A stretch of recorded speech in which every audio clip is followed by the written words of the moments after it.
박찬대 원내대표와 권성도 원내대표가 어제 설전을 주고받는 장면도 나왔습니다. 함께 보시죠. 국민을 향해 총뿌리를 겨눌 윤석열이 여전히 국민의힘 1호 당원입니다.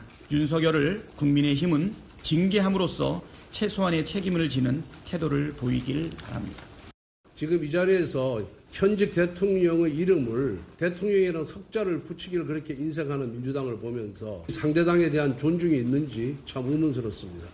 윤석열 얘기하는 것이 참 듣기가 아주 거북했습니다. 이런 식으로 가면 앞으로 범죄 피고인 이재명 대표에 대해서도 우리가 이재명이라고 계속해서 불러도 여러분들 아무 소리 안 하겠습니까? 자, 신경질적인 어떤 설전도 좀 오갔습니다. 김광선 변호사님, 대행 임명금지법 어떻게 보십니까? 근데 아까 복귀영 의원님이 말씀하셨는데 그 말씀이 다 맞아요. 근데 그 말씀의 전제는 뭐냐면 정치가 상식과 원칙에 있고 양심에 의할 때는 그 말들이 다 맞아요. 근데 지금 정치가 상식과 원칙에서 돌아가고 있습니까? 지금 정치가 나라를 망하게 하고 있어요. 경제도 망하게 하고 국가도 망하게 하고 있단 말이에요. 그러면 헌법재판관 임명과 관련해서 제가 볼 때는 원칙적으로 권한대행이 과연 대통령의 권한인 헌법재판관 임명을 할 수 있느냐? 법률적으로 할 수 있죠. 그렇지만 전에는 황교안 권한대행은 행사하지 않았다. 민주당이 이제까지 야당이 줄타락한 적 있어요? 이런 적 한 번도 없었죠.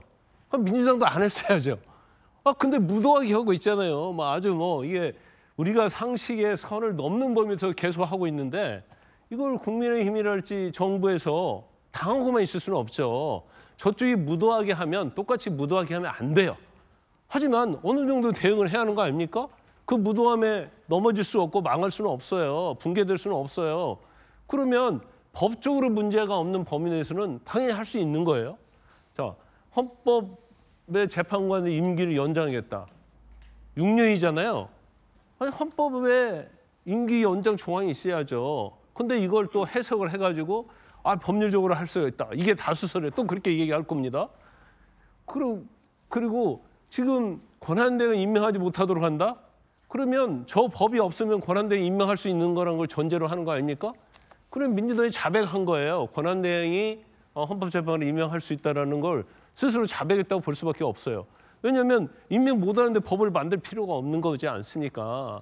그래서 이제 전체적인 상황을 보면 결국 국민의힘이랄지 정부에서도 저렇게 민주당의 어떤 도가 지나친 거, 상식과 원칙에 어긋난 저런 행위에 대해서는 대응을 할 수밖에 없어요. 그럼 제가 볼 때는 이제 탄핵을 제가 볼 때는 아마 쌍탄핵할 가능성이 저는 높다고 봐요. 왜냐하면 민주당이 이제까지 보여온 어떤 행태를 보면 그러면 4월 18일에 만약에 문영배, 이미선 둘이 퇴임을 앞두고도 선거를 하지 않는다고 한다면 저것도 아주 헌재가 직무유기한 거고요. 헌법 수호기관인 헌재가 헌법을 파괴하는 행위를 하고 있어요.